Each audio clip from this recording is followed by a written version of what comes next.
do it. Hello, everyone, and welcome down to episode 162 of the Down South Photo Show with me, Brendan Waits, here in Ocean Grove, Victoria, Australia, and the guy over there on your other screen or in your other ear if you're listening to the podcast. It's a welcome back to one of the OGs. It's Cam Blake from Hobart, Tasmania, Australia. Hello, mate. Hey, mate. How you going? I thought you just said it's 162, isn't it? Not 161? It is 162, isn't it? Yeah, you said 162. Good. Is that right? 162. Yes, it is now. It's episode 162 of the Down South. Excellent. We're doing this again. No, anyway. No, I'm not doing it again. When you said that, I'm like, I know we just spoke about it 5 seconds ago. It just didn't sound right. Hello. How you going? Yeah, grouse. Thank you. Tip top. Tip top. Getting closer every day to a full recovery from my shenanigans that you're about to venture on yourself. Yes. This time tomorrow, I'll be probably in a shit spot.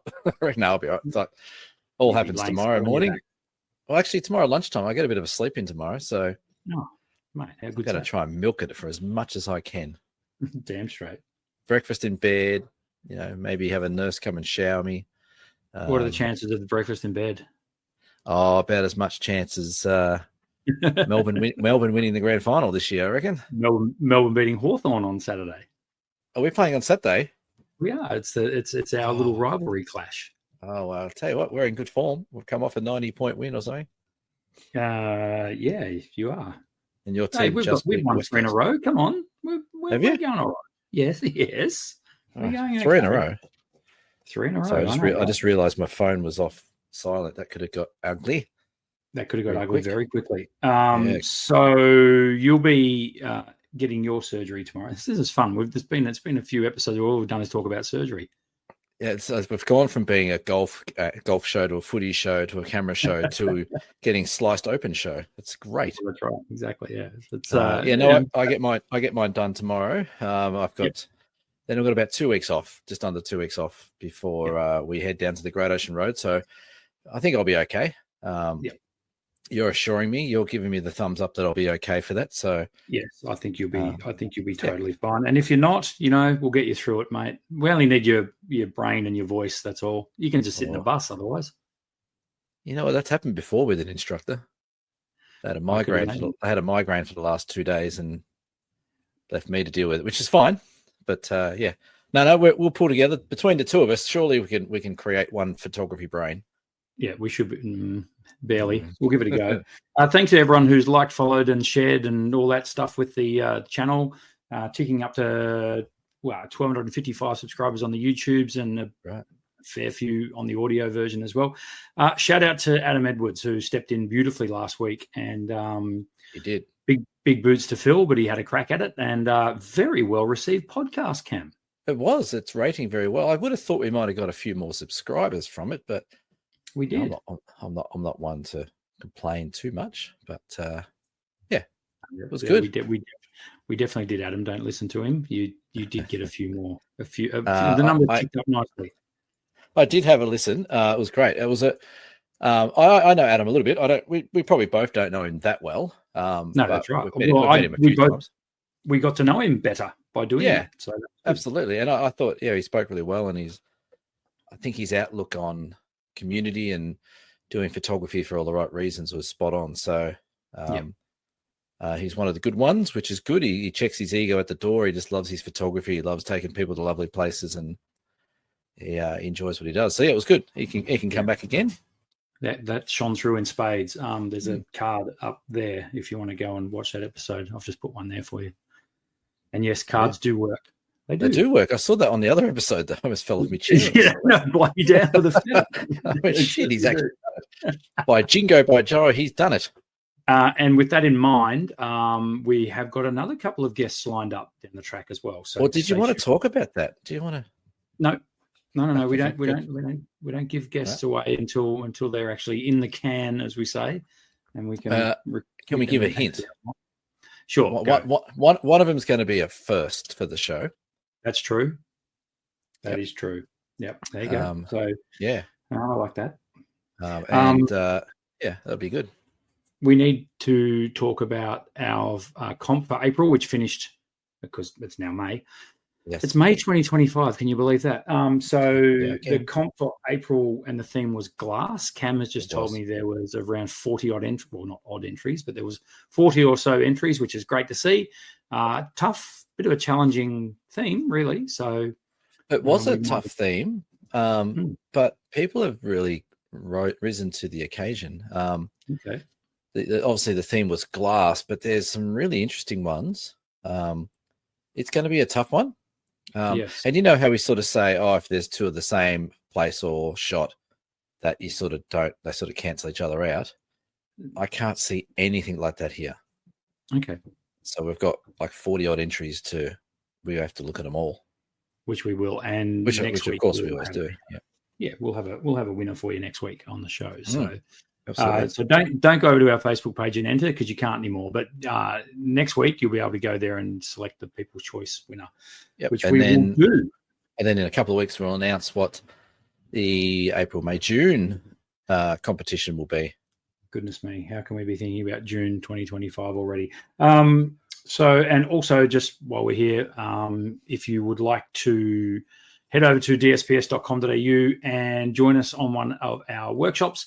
There's plenty of spots available. Plenty of spots. There's no spots available. There's one spot available for the Great Ocean Road. Now, that happens on the 19th of May. Yeah, so that would be, put your finger out. Call them impulse buy. So, but hey, the information's all there. He says, what about a last minute discount, like late last minute discount? Hit us up with an email. Talk to us, or maybe one of us could offer you a nice little canvas print on top as a incentive of one of your favorite photos of your trip down the Great Ocean Road. Yeah. So, and then we've got Tark on the Cradle later in the year. Yes. So there's still places left on that. Yeah, a few more places left on that. 3 places. And then we'll start plugging out the 2026 stuff soon. Yeah. You know what I did today? I spent 3 hours, almost 2 or 3 hours, sorting out my New Zealand trip for next year, accommodation, hire cars, starting to get the ball rolling with the permits and the licensing and all that kind of stuff. And time flies when you're busy. Yeah, it does. I sat down for like what I thought was going to be a 30-minute exercise. Turns out it wasn't. Well, what happens on Sunday, Cam? Sunday. It's a pretty important day, probably the most important day on the calendar. Yeah, it's one of, definitely. Yeah. So, is it Mother's Day? Hello to all the mums who are watching. Or people acting in place of mums.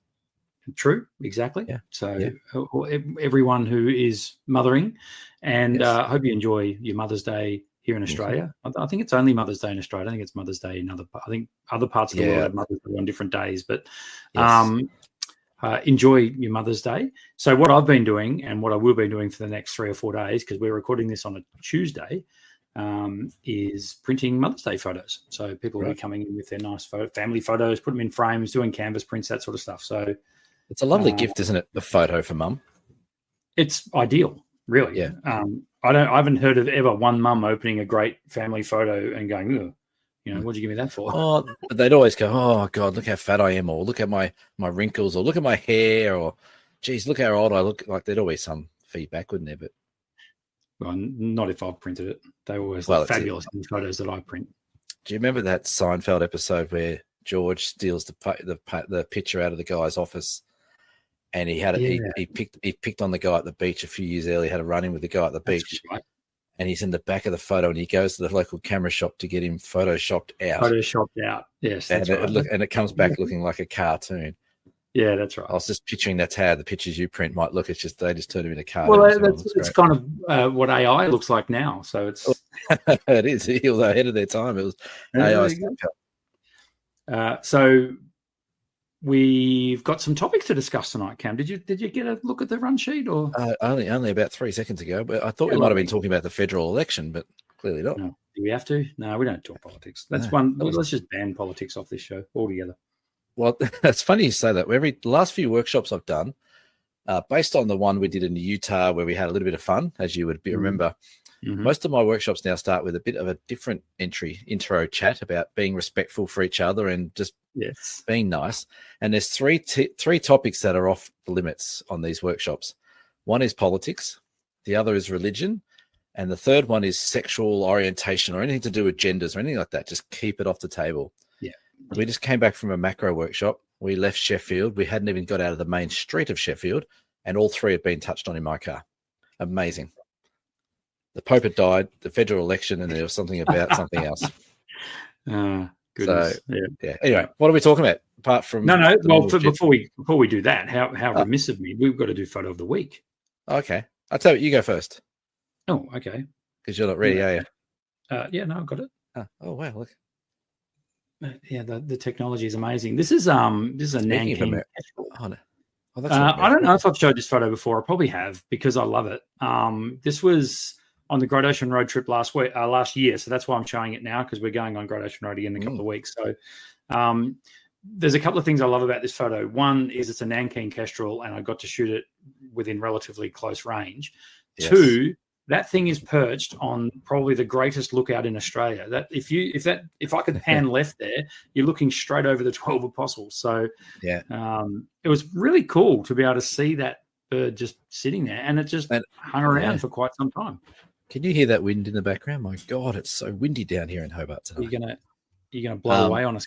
Well, possibly. It was a beautiful moment, and he did have a good view, didn't he? He had everything out to the left there, and I don't think he was there to take photos. I think he was looking for a bit of food, but he did perch there, and he came back a few times, and he posed for photos. He even looked at the camera. We said, "Look down the barrel," and he turned around and looked down the barrel, and perfect shot. It was lovely. Nah, it was a great spot there, and for those of you who are interested, that's shot on a OM system EM1X. EM1X with a 100 to 400. There you go. I remember that lens. I remember the moment. That my go-to setup for those kind of shots, and that will be coming with me on the Great Ocean Road as well. Got a little story to tell you in a minute too. But anyway, let's go to. Is your photo of the week the first one that's there, or is it the one with the little avenue tree? That one. That's the one. Look at that. This was just last week up in beautiful, bright Alpine, Victoria. Wonderful. Someone a dinosaur upstairs, and the normal avenue of trees is that main road. And we had a few of us on that little, what do they call it, that rescue bit in the middle, the rescue island or the safety refuge island. Refuge, that's the one. We had a few shooting up the main street with a longer lens, getting that nice shot. But off to the side, we started talking about, shifting our depth of field and our focal point. So creating some nice framing, shooting through the branches of the leaves and shooting further down the avenue. And this one just turned out it was a bit of a fluke, actually. I was just trying to teach a few people, if you move that focal point, this is how you can really frame things up, and that green leaf just framed it up perfectly. And I went, oh, okay, that sort of worked. So the color up and bright this year was insane. Like we hit the jackpot, smack bang in the middle of it. There was a few other photography groups up there going on. So we had good old Matt Crummins, and we had and Jeff Freestone, and we had Mika Boynton, who resides up there. So there was 4 legendary photographers running around with legends of customers taking photos. But I had a few other photos I put down there I might show once we talk a bit further, but this is my pick of the bunch for that week. It was really nice. No, we're showing them right now, mate. Oh, right now. Right here. Yeah. Okay. That was our first morning in Mount Buffalo. It's a terrible spot, isn't it? Oh, shit house. Don't go there. Yeah. Unless you come on a workshop with myself, Matt, Jeff, or Mika. But no, we had a really nice morning that first morning. It wasn't that cold, but we just had this beautiful fog in the valley, which just caught the sunlight, which is amazing. So I don't know how many times I've done this shot, and every time it just looks great. I have warmed this up a bit with a little bit of a extra warmth in there, because it sort of looked like it needed that warmth to it, just to get a bit of that. Give you the golden glow. Yeah. So we had great weather up there. We had the last photo I'll show you was probably one of the most insane sunsets I've ever seen up that way. But we had a good time. That was a great morning. And then the next day we headed up high into the Dinner Plain and got some snow gums and the old huts. This is JB Hut. It's about a 2-second walk off the main road. It was really weird. How cool are they? Look at that. I'm telling you now, we as in DSPS need to do an alpine high country huts tour in the winter or early winter or late winter. That's got to be one of our next workshops we put together, because there's so many cool huts up there, some amazing snow gums, incredible, locations to go. We had emus at the back of this one. There was another herd of emus hanging about the back, but it was funny. This one we had this fog rolling through every sort of 5 to 10 minutes. this little bit of fog would come through. We're like, oh, quick, get a shot. And then just like that, it'd clear. Well, that's great. That's sublime conditions, really. It was really good. And then one of the last sunsets we got, which is the one I'm going to put up next off the top of Mount. This is off Denny's Lookout. It was at one of the. This is where you took that shot of BFOP when you did the big bus tour with Charlie. But on that side of the mountain, all day it had been clear, and on the back side of the mountain, it was all where the weather was, and it just got to the point right on sunset where that weather just creeped over the top of the ranges. Yeah, and we did 3 sunsets on the way down. This one, and then the cloud dropped. We drove about 5 minutes down the road, got a couple hundred meters lower, and it was the same again. Then the cloud dropped, and then we went again, and the cloud dropped. So we kept going underneath the cloud level for about 35 minutes or so. But this was just dancing around with light. It was incredible. Yeah. Isn't that brilliant? Everything just being lit up like that. Magic. It was crazy. And then right in the middle of the frame, I've got a couple of other photos that I'm still editing. This big wedge-tail eagle just decided to soar around in the rays of light. And I'm like, oh, shit, wide angle, need long lens, wide angle, is all over the place. So, but Bright was incredible, as always. So it always delivers. Yeah, it is a good spot up there. That weather rolling in, as you say, gives me PTSD because we were up there when that magic aurora was happening. Yes. And that exact thing happened. The weather just rolled over the hill and it was curtains down. we may have mentioned that a few times. It may have been mentioned by Matt a few times. We kept crossing paths with Matt's group, which is on that day. We were sort of zigzagging between each other, which is great. We ended up having dinner together as 2 big groups, which was lovely. We got to meet all his guests and vice versa. But yeah, we did mention that that had happened, but better luck this year. Just a thing with Matt Crummins, and I'm not here to blow smoke up anyone's butt, but he would have to be one of Australia's hardest working photographers in terms of the whole scope of things. So he takes a crap ton of photos. He works commercially. He does underwater stuff. And his workshop schedule is next level. Have you seen it? I have seen it. Yep. Phenomenal. Like even between now and the end of the year, he's probably got another 50 workshops to do. Yeah. Like it is absolutely crazy. I actually think he's an identical twin. So you think there's 2 of them? I don't think you can do all that by yourself. You think there's Matt and there's Crummins? Maybe. Yeah, see? That's what it is. Yeah. So he does a lot, and he's it's the same. He's such a jerk, but otherwise everything's great. Well, he's a complete wank, total wank. But he means well, and he runs BFOP, so we've got to be nice to him. So if we don't be nice to him, he might kick us out. He is one of the industry's good guys. So he is. Shout out. He is. Shoot off to Matt if you're watching. He'll be watching. Have we had him on the show before? We have. I'll put a card up there for the Matt Crummins interview that I did. More cards. What about there? If I keep doing this, is this going to confuse you when you need to do it? Talk about making a rod for my own back. No, yeah. Cam, tonight I thought we'd talk. Sorry, can I get into the topics, or you got something else to add? You're right. I was just going to hang more shit on Matt. That's fine. Okay, well, let's not do that. I thought we'd have a bit of a fresh look at some stuff, and that is mistakes that photographers make. And I've made a list of 5 things. Now, feel free to add to that list, Cam, because you haven't really looked at it too much. But these were the 5 things that sort of sprung to mind. And also, I must admit, doing a bit of Google searching as well.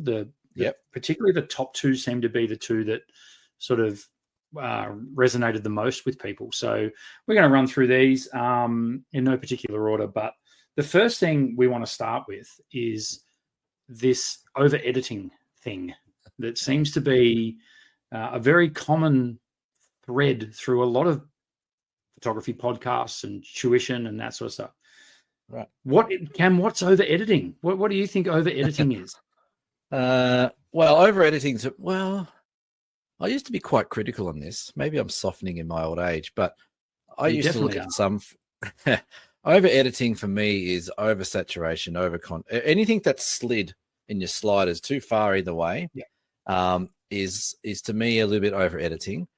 But that can also apply to things that are cropped really heavily, like you've used the wrong lens, so you want to crop in like crazy to get that shot that you probably could have got if you just took your lens off and changed it. But over-editing to me has always been, I guess to me visually, it's always probably been the color being overdone.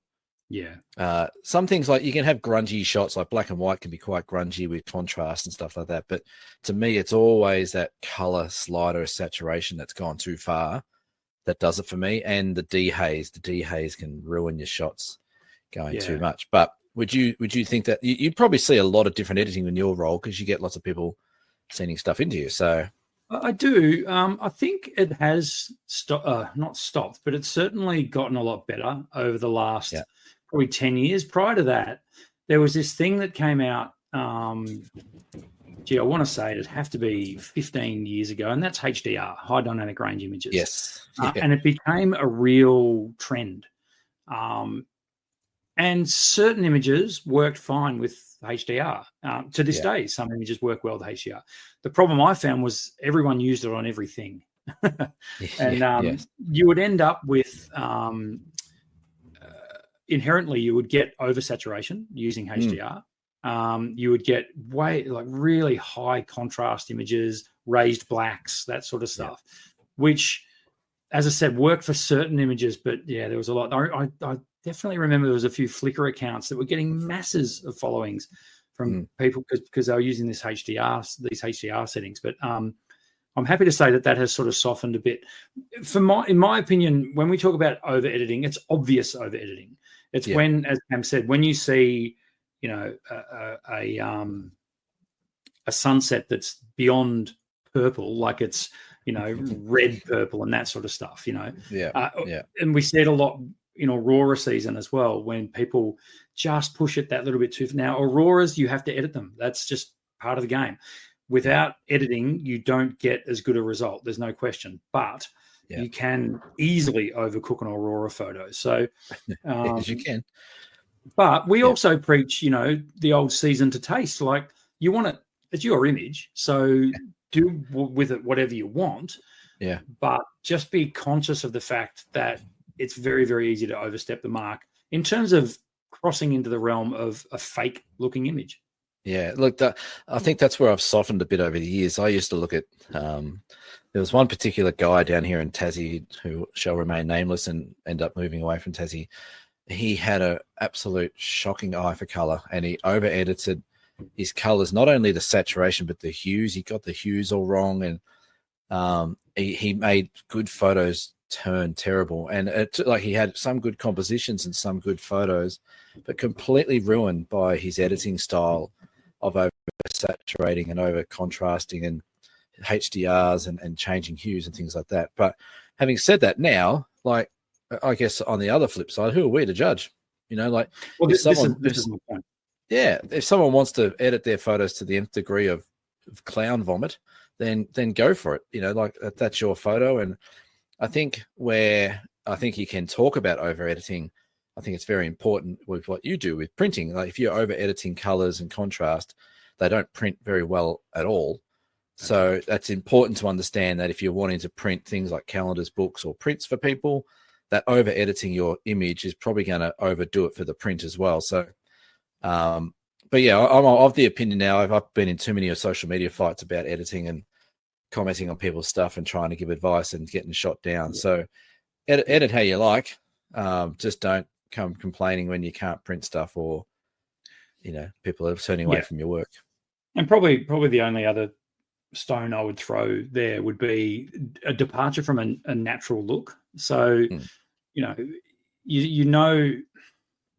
and it can be a tricky one because, I've seen, there was a sunrise here 2 mornings ago that would look like your jumper. It was so red, like it was crazy red. Of course, I was sound asleep, but Adam did it glow up your room, like light your room up? It actually, the lounge did, yeah. When Adam Stan, who's a local photographer down here, posted a couple of drone shots that he got from over at Barwon Heads, and there was a couple of comments of that really, but it was a strikingly red sunrise.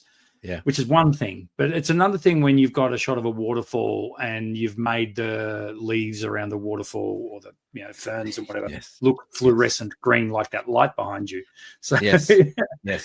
Well, that's what this guy down in Tassie used to do. His waterfall greens around the ferns all used to look like that green. It just didn't look right. Yeah, and a person that visits that waterfall is not going to see that. That's because it doesn't exist. So there's that crossover. But are we being too Nancy? Like, is it just a matter of, okay, move on? I don't like that style of editing.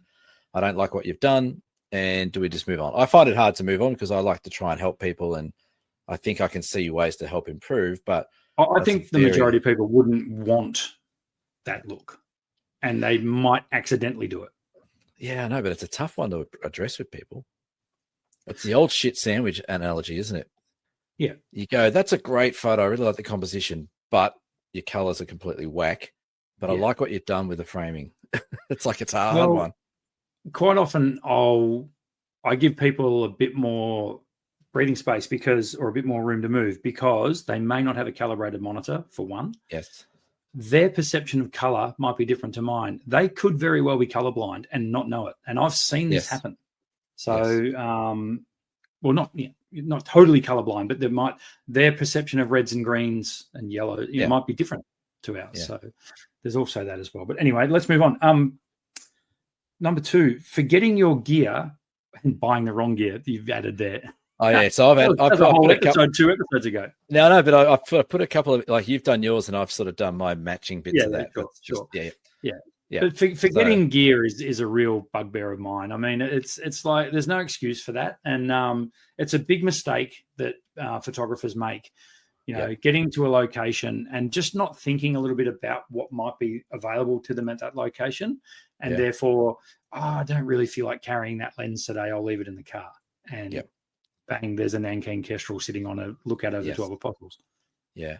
Well, that's where my little bit is buying the wrong gear, because I think forgetting your gear directly relates to buying the wrong gear, because if you have those heavy lenses and that heavy equipment, heavy tripod that you don't like to use, the filter system that you hate to put together, or the real heavy lens system, you will forget that gear either purposely or subconsciously. You'll forget it because you hate using it so much that you're just going to go, you know what, I'm just going to leave it at home. Oh, look, I forgot to bring my big long lens. Oh, well, I'll learn from that. But yeah, you're right. There's no excuse for forgetting gear, especially for things that we do. Like we give people a good list of what they should bring on the trip.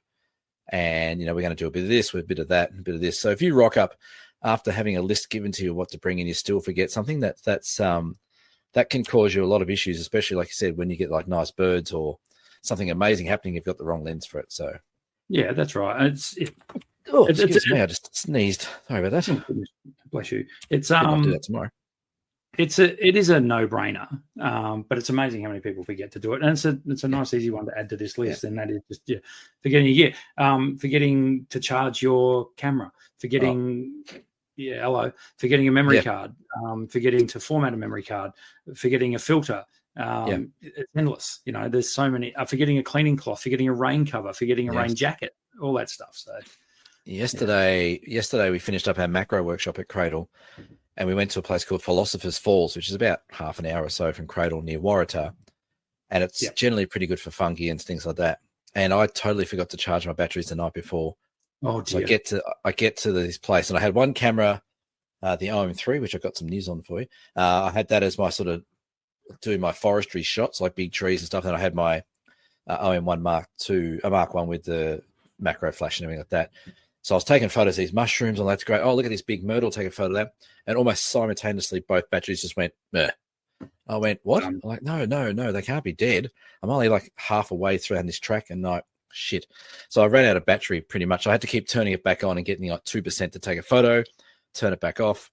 It was a complete shit show. But yeah, so I did that. I didn't plan very well, and I forgot to charge my batteries. Well, that's one massive change in technology that's been very well welcomed, and that is USB charging, because then carrying a power brick is, an easy get out of jail free card, which he just bought one. You know what? I was going to do a plug on this show. Like, these are the Anker 20,000 milliamp battery chargers. Fantastic. They look just like a brick, and you got USB charge on the bottom.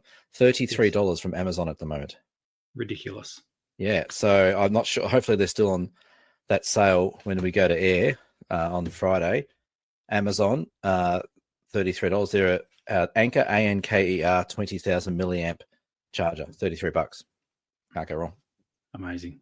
Fantastic. This show is not sponsored by Amazon. No, it's not. The third mistake that people make, one mistake that people make is forgetting to add the actual little thing that I had organized. See, look at that. You got little things down the bottom. Yeah, and I left them off for the first two. But anyway, the third one is failing to plan, ironically enough. So could you have planned that any better? That's hilarious. Thank you very much. For those listening at home, Brendan's trying to put up little logos on the bottom of the screen for each point. So over editing one, forgetting your gear number 2. He's forgotten those first 2, and the number 3 one that he remembered was failing to plan. I'm still getting my head around this platform. I'm doing okay with it, but I'm going to have teething problems, and that's fine. Cam, when we talk about failing to plan, what do we mean? Failing to plan would be, hey, I'm going to go up Mount Wellington here in Hobart for a sunrise. The sun rises at 7 o'clock. I reckon if it's about a 30-minute drive, I'll leave at 6:45. I'll get up there for sunrise. No, leave at 6, get up there at 6:30, give yourself half an hour for the sunrise, the light before, all that kind of stuff. Or, you're going down to do a coastal shot and you might think of wearing some really nice clothes and you're going to get wet. Not a good idea. So that'd be my failing to plan issues. Yeah, most definitely. Yeah, and checking the weather is the big one. Just particular. I mean, we talk a lot about landscape, and we are predominantly a landscape show. People who forget to have a look at the weather forecast, it kills you. Hey, I drove all the way to the 12 Apostles, and it rained the whole time. Really? Did you look at the weather? Yeah. No. Yeah. Well, it's funny. We up in Bright, we had a sunset over the Bright Township at Huggins Lookout, and I actually planned to go there because there was a bit of a storm rolling in. There was some rain rolling in, and everything went to plan. We got the storm coming. We actually got the shot of the rain sort of hitting the town, all lit up by backlight. So I planned it really, really well for the group. 3 people sat in the car because it was raining. Missed the shot. I went, oh no, get out of the car. They're like, oh, I'm worried about my gear. I'm like, don't worry about your gear. It's a little bit of rain. It's going to be okay. Yep. Bang, light goes off. They're all jumping out of the car. So that's where my second part comes to it. I'm not calling my customers this, but being lazy is one of the things that, and we're all guilty of it. Every single one of us is that we have an idea in our head. We want to go somewhere to get an amazing shot, and we don't plan properly, and then we just get a bit lazy about it, or we don't do the effort to get to where we got to go and just turn back halfway and miss the great shot. So, easiest way to improve your landscape photography is not being lazy. Yeah, and the hardest part is showing up. So get out there, folks. Absolutely. Number 4. Press the button. Yeah, that's it. Good. Check all settings. Now, this is an easy one for me because it happens to me all the time. And that is when you get your camera out, just have a quick scan over your settings. Now, most cameras have got a quick menu where you can actually see it all on one screen. Your ISO, your white balance, your what mode you're in, all that sort of stuff. Where you're focusing, where you're metering, all that, like metering modes, spot metering, average, all center weighted, all that sort of stuff. I'll give you a little story, Cam. Today, I went on a photo shoot, and I got paid to do it. Yeah, I know, right? Weird. There's a local optometrist. Was it the School of the Blind? I was going to say, it's the optometrist, close. The local optometrist needed to update the photos for their website. So they've got so many jokes.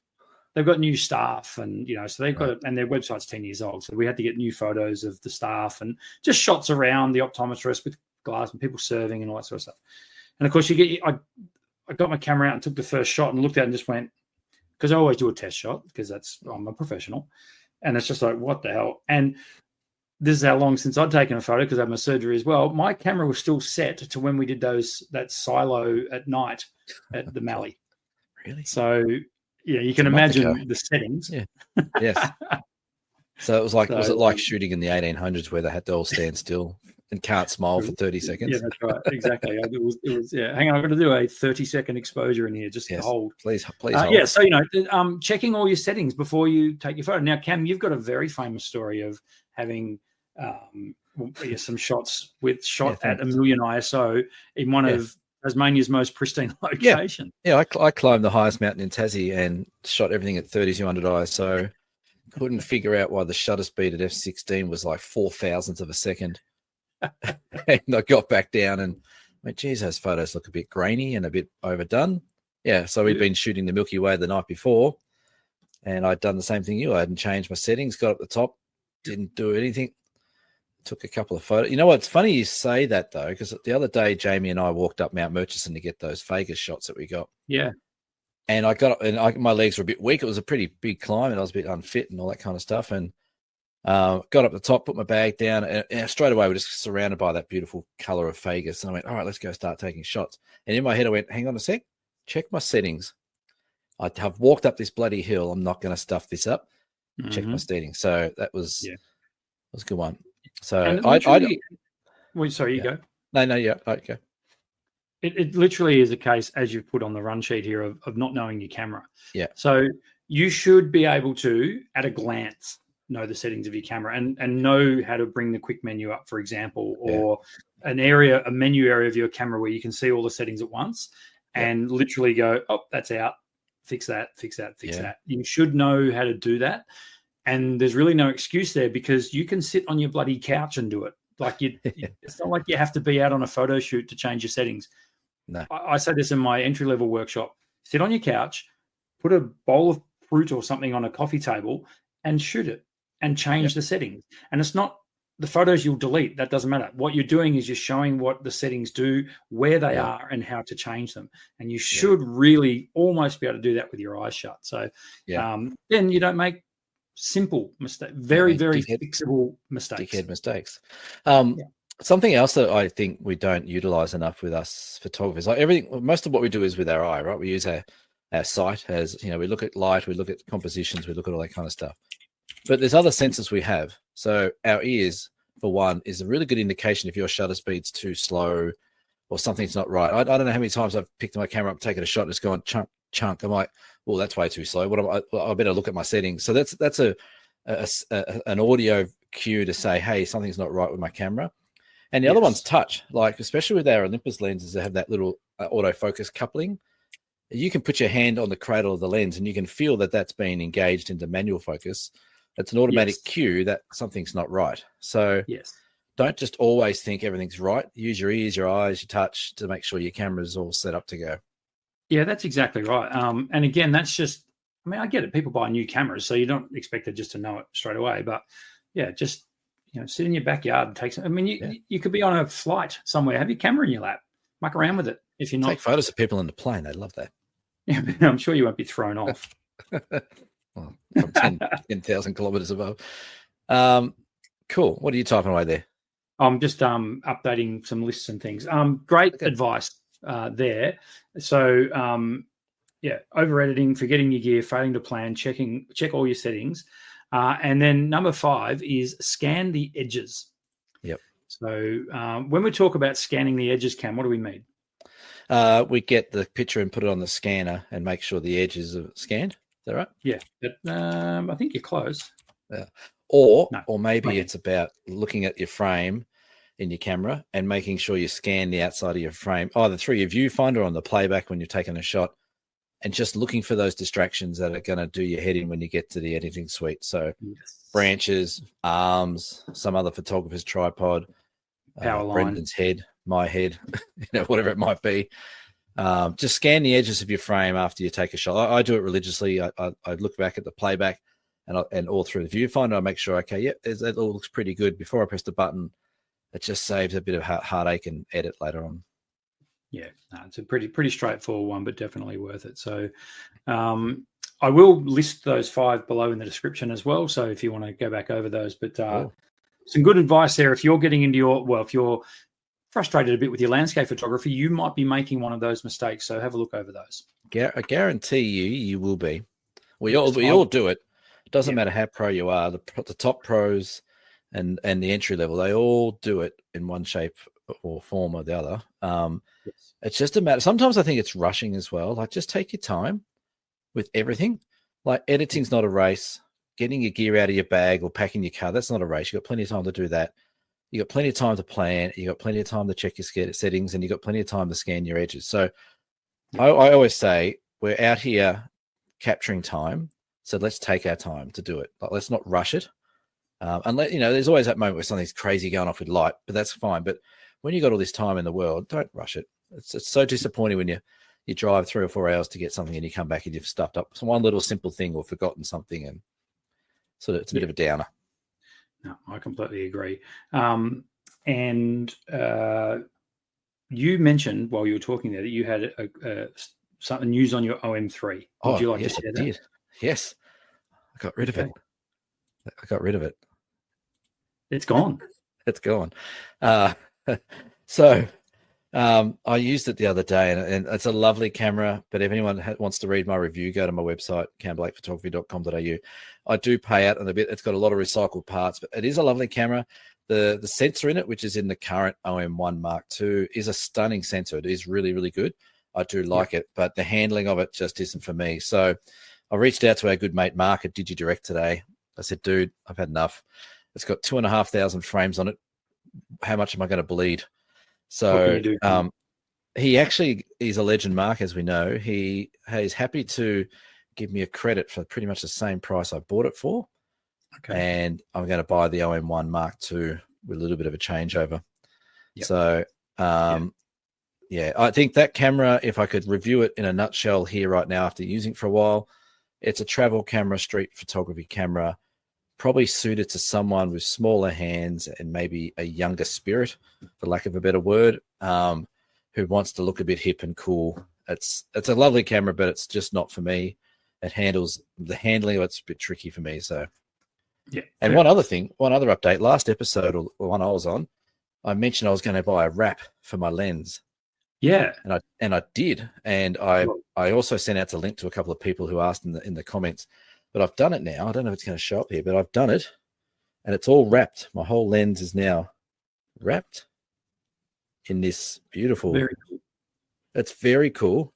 It's very easy to do. It's a bit like putting stickers on the old thing. Begs the question on how hard is it to do? It's not that hard to do. You got to be a bit patient, but it's one of those decals that you can take off a few times and reshape, and so it's actually quite good. It arrived. I bought it from AliExpress, so I was even surprised it rocked up, to be honest. But it was good. It was fairly easy to do. It took me about maybe an hour to put it all together. It was really cool. So if you're looking to wrap, and it's got a whole heap of different wraps for the whole lenses. AliExpress had it. I'm sure you can get them anywhere, but they had them on their website. And I reckon it looks really cool. I've never really been a big fan of them, but now I like it. So there you go. It does look good. I had you may remember a couple of months ago, I sold that very outfit to a customer, the OM1 Mark II. That's right. And the big pro lens, the one, what is it, 150 to 400? That's right. And he was in today and showing me some shots that he got in Fiji. He went over there with some friends and family, and they're into their surfing and stuff. I think there's a famous break there called Cloud Break or something like that.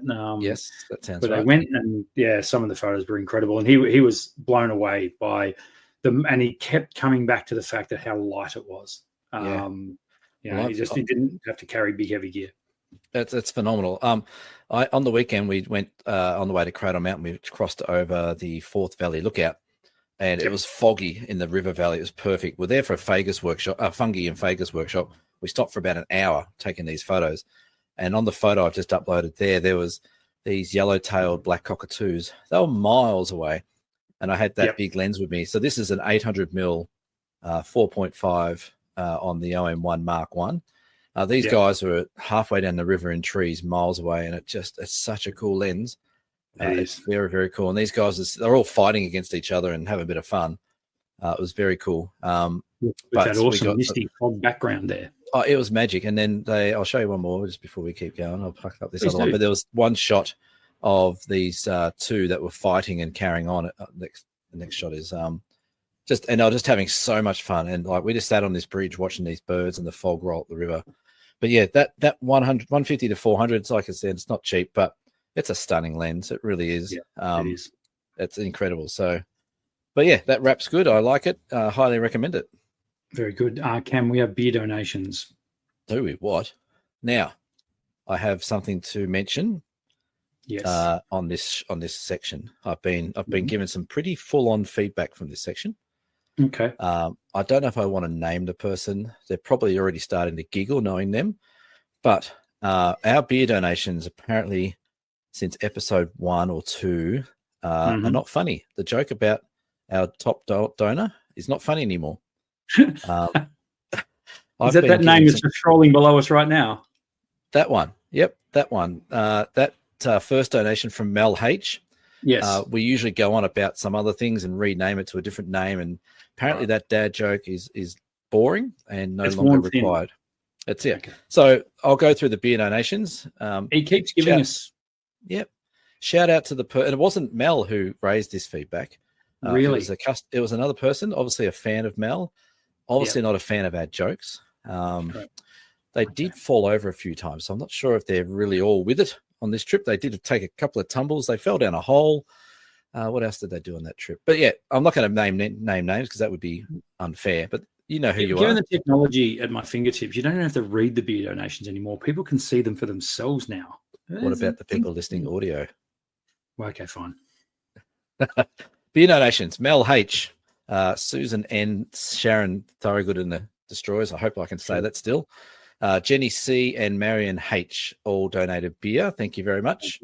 It's going to a good cause because I can't drink probably for the next couple of weeks. So Brendan's going to lash out. Oh, well, I don't think I'll be drinking until the Great Ocean Road. Not that we drink on these tours. I was going to say, what is... Come on the Great Ocean Road and watch us get pissed. That'd be fun. I'll have a beer on that. Yes. Although I have been invited to a poker night this weekend, so that might change. Oh, Texas Hold'em? Not on Mother's Day Eve. You can't go playing poker on Mother's Day Eve. Friday night. All right. Thanks for the invite. Sure. You'll be fine. You just pop over. No worries. Yeah, after 2 days after an operation. We'll play virtual. So, Cam, dare I ask what's coming up for you? We all know. I am getting, I'm not afraid to say it, I'm getting 3 hernias fixed up tomorrow. So, yeah. Genuinely, good luck. I'm sure it'll all go totally fine. You'll be in good hands down there in Hobart, I'm assuming. Yeah. Well, they're used to removing secondary things in Hobart. So, funny, speaking of funny things. We're trying to push the subscriber count up, Cam. Oh, right. Sorry. Cheryl, who helped me out with the macro workshop in Bright, g'day to Cheryl. She sent me a picture from the Launceston airports this morning. It was a gingerbread man at the shop with 2 heads on it. So that's taking their own piss. Yeah, that's a good marketing tool. What about you? You're going to plug? You're not going to plug that, are you? I'm going to. I am.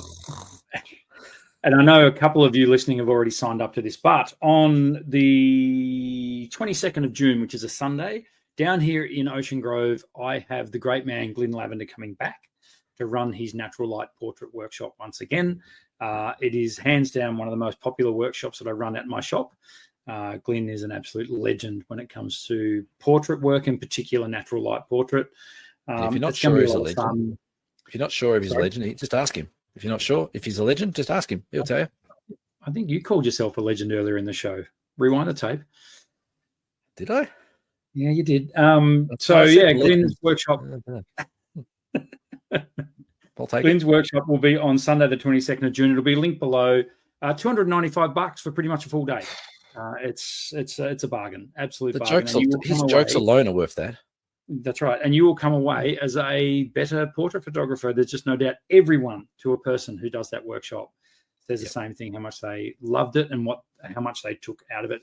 And I've actually got a couple of people returning to do it again. They liked it that much. So again, it'll be linked below. I think that's pretty close to it, mate. Pretty close. Yeah. I was just going to say we did a little bit of, I channeled my inner Glyn Lavender and the forest the other day because one of the customers asked about their flash work generally is just almost that studio lighting effect on the macro. But if we want to balance the ambient light and the flashlight on the fungi, how do we do that? And I went, let me think. And I'm like, what did Glyn say? Did he say this? Did he say that? So we got it working and we got some really nice balanced shots of ambient light and flashlight. But yeah, he's a magic man. We know that he's a legend and definitely do it. If you're in that region. Can I put my hand up and say I would love to learn more about Flash? I know nothing about Flash. Well, you should do a Glyn Lavender workshop. I should. He runs some really cracking Flash workshops as well. But yeah, things like using was it slow sync curtains and stuff like this, or first and second sync rear curtains and front curtains and all that kind of stuff. It'd be fascinating. I'll tell you what, we should also do a quick plug before we go. Adam Edwards, great friend of the show last week, is doing a Light the Land workshop with Dennis Smith, who's the light painting legend from South Australia. Check Adam Edwards' website out. They're doing that'll sell it in 2 seconds, that thing. How do we get on that one? I think we needed to have a junket and go and do that one. That'd be good fun. I think we need to take this show on the road. We need to get some town halls going. We need to go around the country.